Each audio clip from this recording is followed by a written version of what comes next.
third installment of the Siege of Vicksburg video with Dr. Andy Lang of Mississippi State. This will be the last one in this series. Hope you enjoy it. Okay, we're at the top of a part of the Confederate line right now. This would have been manned by the 26th Louisiana. And this is part of the battlefield called Thayer's Approach. A Union brigade under General Thayer is approaching this way, and you can see how rugged the terrain is to try to get to the top of the hill. And so this was one of the areas assaulted by Grant on May 22nd. And with that, Dr. Lang, explain it to us a little further. Yeah, it's really no more complicated than that, other than to really demonstrate how strong the Confederate defensive line was, and to demonstrate on its own specific part of the field why Grant's offensive on May 22nd failed, and I think by extension why he chose not to renew attacks and opted instead for a siege. But one of the fascinating things about this part of the field, as is indicative on other parts of the field on the assaults on May 19th and 22nd, is just how close the lines got, how close the Union attackers got. And this is all the more remarkable considering, as Dr. Yancey said, the nature of this terrain. The Confederate line under the command of a Louisiana brigade indeed did hold the line, but you can see there's a red Confederate marker right there, and what is that, maybe 15 yards, maybe not even? Yeah. The peak of the Union advance. Now, when this assault failed on the 22nd, within 4 or 5 days, Union soldiers began digging a trench at the bottom of the hill as a way to get to the Confederate line all the way during the siege. And this trench that Union soldiers were digging lasted all the way up until the surrender itself. And you can see not only did the assault on May 22nd reach the Confederate line, so too did the trench. So what we see here are two lessons, really. One, the nature of offensive attacks and defensive stands, and also the purpose of siege lines, how they go. I don't know how long this is. It's got to be 500 yards or so. Got to be. If not more. So we see the purpose of a siege, constant encroachment on a defensive force. All right, excellent. All right, so we're here at the site of another Confederate fort called the Great Redoubt. I want to talk about that for a minute with Dr. Lane, but before we get to that, I want to show you this statue directly in front of me, because this is interesting to me. Okay, so this statue you see before you is a statue of a Confederate general named Lloyd Tillman. And Lloyd Tillman, kind of tragic. He had surrendered at Fort Donelson to Ulysses S. Grant in 1862. But as you can see, this statue, this is supposed to depict his death. Now, for one thing, Tillman wasn't killed here at Vicksburg. He died in one of the run-up battles to the actual siege. He was killed at the Battle of Champions Hill, about 30 miles east of here, on May the 16th of 1863. And this is supposed to depict his death. And I'm just telling you that they took some artistic license, because it didn't go down like that at all. Lloyd Tillman was cut in half by a 12-pound Napoleon cannon double-shotted with canister.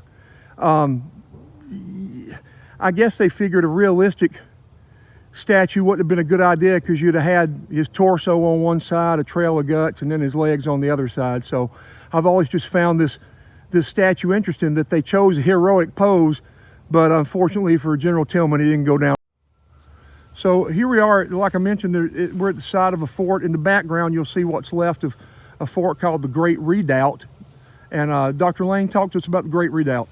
Sure. So a redoubt is a rectangular defensive position, which is distinct from one of our defensive positions early in the morning when we're at the 3rd Louisiana Redan, which is more of a triangle. But regardless, the Great Redoubt is the biggest Confederate defensive position in the entire field, and it's also, you can see behind me, it's one of the tallest, if not the highest point on the entire field itself, even higher than Fort Hill, I believe. It's nearly 400 feet above sea level, which is kind of hard to see from our vantage point, but we are pretty high up. to get our bearings, if you look over my left shoulder, just beyond that tree line, about 1,000 yards is the Battery de Gaulier, where we were this morning. But the Great Redoubt is the site of the Union assaults, the center of the line, on May 22nd, 1863. It was at this point of the line where Grant's forces were most bloodily repulsed. The Union did not take the Confederate redoubt, defended largely by Louisianans. The Confederates held the redoubt all the way up until the surrender on July 4th. They did not concede this part of the line. I have some quotes from a Confederate sergeant that talked right after the battle about what he had seen here. He said, "A withering fire of musketry, grape, canister, and shells greeted the Yankees as they came in sight, and men fell like grass before the reaper. Here now the eyes witness what could have seen war in all its awful sublimity and grandeur." The Union soldiers did plant their colors temporarily atop the Great Redoubt, but were soon repulsed. And it's just a testament yet again as to why Grant abandoned any more frontal assaults and opted in favor of a siege several days later. All right, now we're here at a fortification called the 2nd Texas Lunette. Dr. Lane, go ahead and explain to us first what a lunette is and then what happens here. Sure. So a lunette, you might be able to see right behind me. It's a large crescent-shaped, moon-shaped, half-moon-shaped fortification that, as you can see, offers a nice defensive position from which it's incredibly difficult to penetrate because of its curved nature. This is the site of furious fighting on both May 19th and May 22nd. The Texans here, largely of the 2nd Texas Infantry Regiment, were tasked with guarding the railroad redoubt, which was a key entrance point, on the way in and out of Vicksburg. So it's a key line of communication and transport. This is one of the most concentrated areas of fighting anywhere on the field for obvious reasons. Whoever controlled this did control easy access into the city. The Confederates, as they did throughout most of their line, if not all of it, they did hold this position, but not without substantial casualties to both sides. Let me give you one quote here.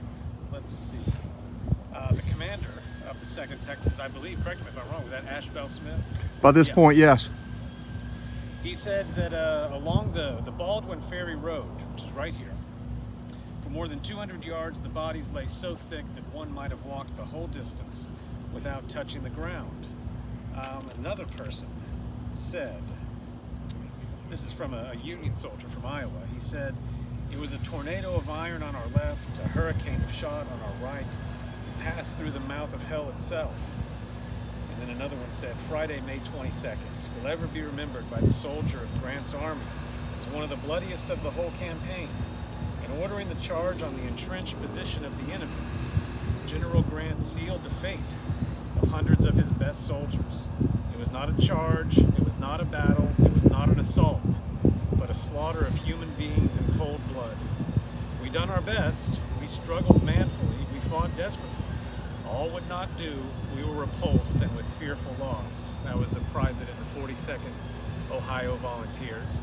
And yet again, it's becoming redundant to say, this is yet another reason why Grant opted not to reattack these well-entrenched positions, which had been fortified for much of the last year, to Pemberton's at least temporary credit. All right. Now, looking right over your right shoulder, of course, we can see the Texas Monument up there. And for those of you, my viewers that are native Texans or who live in Texas, a significant amount of you might recognize that material. That's the same pink granite material that the state capitol's built out of. So a lot of Texas monuments on these battlefields. This is probably the most ornate. I think it's probably the only ornate monument to a Texas troops on a battlefield. But most of them are built out of that pink granite material. So you'll recognize that. We are nothing in Texas if not consistent. So the Lincoln and Davis Memorial, though, the Kentucky State Memorial is one of my favorite places on the battlefield because it compels us to reflect on the irony of the American Civil War itself. This monument seems to promote a message of unity and reconciliation. And what's particularly interesting about this memorial is we do not see any of the specific reasons, the ideological, political, and social reasons why there was an American Civil War in the first place. Instead, again, what we see is nothing more than a very vague sense of unity and togetherness. But that's not what brought both sides to Vicksburg and the Civil War itself. I think that when we go to Civil War battlefields, we really need to think about why there was a Civil War in the first place and what each side hoped to gain in waging this war. And of course, there's no better person to help us understand this than Lincoln himself. If we go to his second inaugural address, he's reflecting at the beginning of the speech, going back to 1861, thinking through how the war started. He said, both parties deprecated war, but one of them would make war rather than let the nation survive, and the other would accept war rather than let it perish, and the war came. So what we have is one side who hopes to avoid war, but will absolutely accept it. And we have another side that is absolutely willing to accept war outright. Why? Lincoln continues, 1/8 of the whole population of the whole nation were colored slaves, not distributed generally over the Union, but localized in the southern part of it. These slaves constituted a peculiar and powerful interest. All knew that this interest was somehow the cause of the war. To strengthen, perpetuate, and extend this interest was the object for which the insurgents would rend the Union even by war, while the government claimed no right to do more than to restrict the territorial enlargement of it. And I think Jefferson Davis absolutely would have agreed with what Lincoln said. He absolutely would have agreed with that specific sentence, one of my favorite Lincoln sentences. All knew that those slaves constituted a peculiar and powerful interest, and all knew that slaves somehow caused the war. Somehow. What a wonderfully vague yet explanatory word that all Americans then and since have been trying to define. David Blight said we've all been trying to explain somehow ever since. That's one of the things we need to come to terms with when we're at Vicksburg, is how and why did slavery cause the Civil War? It absolutely did. Jefferson Davis most certainly said that it did, and he would have agreed outright with Lincoln's assessment, at least in 1865. Later on, in his memoirs, he will say otherwise, but that's a story for when we study Civil War memory. It's fascinating to think about where political, economic, and social power rested in 1860 on the eve of Civil War. We're in Mississippi. If we were in 1860, standing on this very soil, we would be standing in the state that was the most wealthy per capita in the entire Union. We're also just north of Adams County, Mississippi, the county seat being Natchez. That was the most wealthy county per capita in the entire Union. 6 of the 10 wealthiest counties in the Union were in the Deep South. This suggests that, as Lincoln said, slavery constituted a peculiar and powerful interest. It absolutely did. In 1860, enslaved people as a property asset constituted $3 billion worth of property. That's a figure that exceeded banking, railroads, and industry combined in the entire country.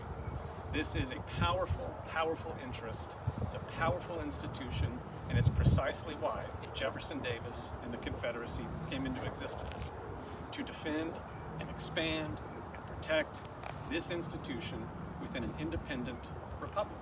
That's what the Confederate States of America was. Read the Mississippi Declaration of Secession, January 10th, 1861. Read Alexander H. Stephens, the Vice President of the Confederacy Cornerstone Address, March 1861. These guys are extremely honest and open about what they're doing and why they're doing it. And why wouldn't they be? They have every reason to believe that their new nation will do what the United States now claim not to do. and that is to protect outright and expand outright the institution of human bondage. They gambled, the Confederacy did, and they lost. They lost unequivocally. And I think it's important for us to recognize that. And that brings us to the subject of emancipation itself. Unfortunately, the Emancipation Memorial at Vicksburg, the road to get there today is closed, so we can't be on that part of the field. It's one of my favorite parts of the field. The memorial is so poignant and evocative. It shows the evolution from slavery to freedom, in which an enslaved man from Mississippi is looking over his shoulder while he's being carried into freedom by an African-American Union soldier who's looking forward. So we're seeing the past, present, and future happening. We're seeing this evolution transpiring during the midst of war itself. The American Civil War is in many respects a revolution, a social and political revolution, when the world's largest, most powerful, wealthiest slave nation is transformed by war itself. The United States enters the war as the world's largest slaveholding nation, and it exits the war fully emancipated. The institution of slavery dissolved entirely as a result of this conflict. Lincoln goes to great lengths to explain why this is. His argument essentially is that the United States cannot restore itself in its old tarnished slaveholding image. A nation that reunites on the slaveholding principle is, in many respects, just as weakened and perhaps as illegitimate as it was prior to the war. From Lincoln's perspective, slavery harbored an unnatural existence in the Union, and the contingencies of war itself pushed the United States toward emancipation, as Lincoln said, as a tool to winning the war. What we see, especially in this part of the region, we see the world's largest, richest cotton planting lands anywhere across the globe. But what we see happening right here is that revolution taking place. We see 180,000 African-American men, most of whom were enslaved at the beginning of the war.